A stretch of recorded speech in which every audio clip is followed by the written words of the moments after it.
नमस्कार, माझं नाव अमित भाऊसाहेब काडाप्पा. आत्ता या 2 दिवसा शिबिरामध्ये मला समजलं की ह्याच्या आधीचं जे आयुष्य जगत होतो ते विनाकारण दुःखी राहायचो कधी. म्हणजे असं कोणतंही कारण शोधायचं दुःखी राहण्याचं, पण आनंदी राहण्यासाठी जे कारण शोधावं लागतं ते किती बारीक असतं आणि किरकोळ असतं हे तुमच्याकडून आज शिबिरामध्ये हे समजलं.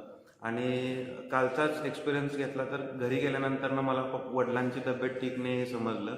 सकाळी येऊन ते सरांच्या बरोबर डिस्कशन केल्यानंतर सरांनी एक उपाय सांगितला, तो मी घरी सरांच्या मोबाईलवरून फोन करून सांगितला. तर त्यानंतर दुपारी लंच टाईममध्ये सरांनी मला दिला फोन त्यांचा. परत मी फोन करून विचारलो कशी आहे बाबांची तब्येत. तर बाबांची तब्येत एकदम ठीक झाली होती. त्यामुळं सरांचा खूप आभारी आहे.